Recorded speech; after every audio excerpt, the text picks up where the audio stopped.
Hello everyone, and welcome back to the Heir's Lair. I'm your host, aspiring author Jonathan Taylor. Today I'm going to be rounding out the Character Spotlight series, at least for this novel, with a look at the professors of the university. Just like with every other Character Spotlight video that I've done on groups, I'm not going to talk about all the professors, just the ones that play a sizable role in the story. First one up is Lieutenant Commander Justine Pomfrey.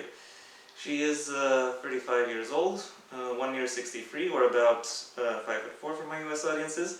She has long, curly red hair, bright blue eyes, and a stately figure.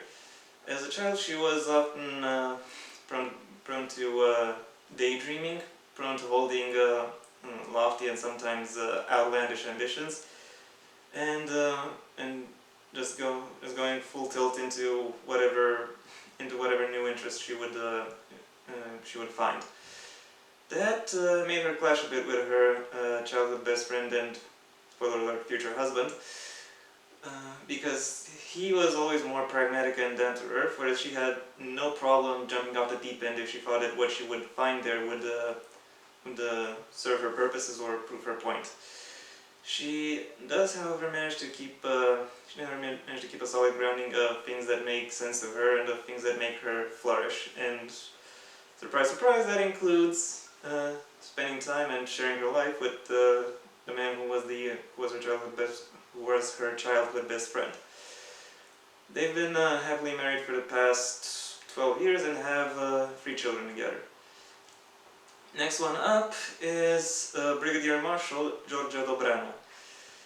He is the chronomancy professor and vice dean of the university. At 67 years old, he is the oldest character in the novel. Now, there is one other character who's was also supposed to be old, but I don't think I've established her age yet. I might make her older, I might not.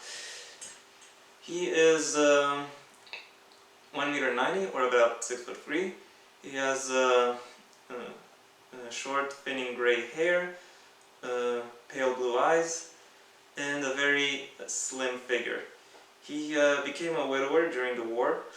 More precisely, his wife died in an attack on a safe house he sent her because, as well, turns out this safe house wasn't as safe as he thought.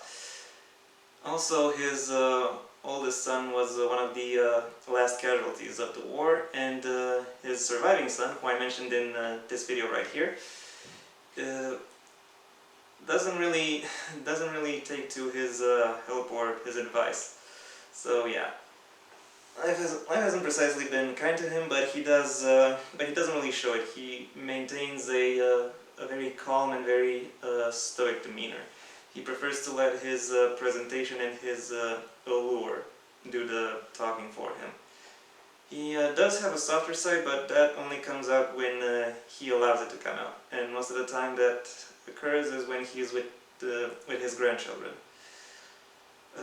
Next one up, going back a bit to lower rank, is Lieutenant Colonel Hélène Noctra. At 29 years old, she is the youngest person to hold the rank of Lieutenant Commander under the current military guidelines, and she is the youngest person ever to be appointed as professor at the university. She is 2 meters 29, or 7'6" tall. She has long black hair, vibrant green eyes, and also a slender figure. She and her younger brother are both war orphans. More precisely, she had to keep her brother quiet while their parents were being gunned down in the room next door. Yeah, not a great start.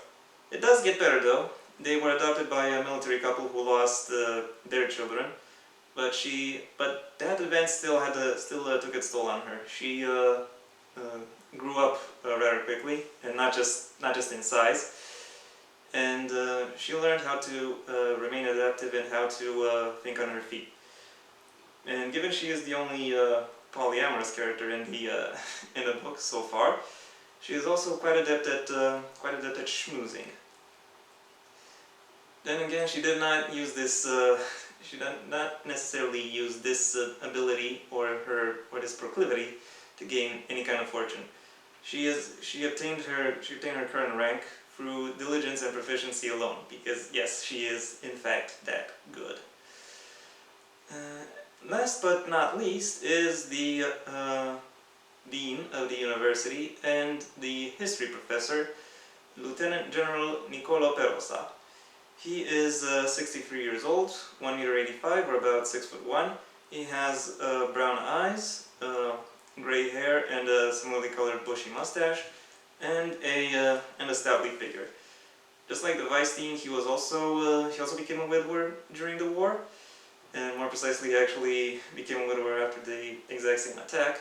However, unlike the dean, he remarried once the war was over. His children, though, all of whom have children of their own and all of whom survived the war, are from his first marriage. He is a very dutiful, very stalwart officer. He knows how to gain and how to attract respect and attention, and knows how to establish these organically. He actually helped establish the modern military guidelines that had to be redeveloped after the fall of the empire. Particularly, he is responsible for the ways rank is connected to service merit. How well all of these characters will fare over the course of the novel is something I, as always, leave up to you to discover. Thank you very much for your attention. If you enjoyed this video, go ahead and give it a like. If you have anything you'd like to add, the comment section is widely available.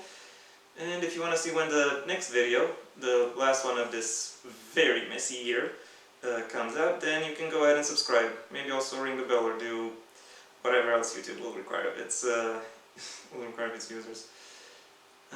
If you want to see more of me or know more about me, then my social media is in the description. Until next time, I am Jonathan Taylor, and this has been the Heir's Lair.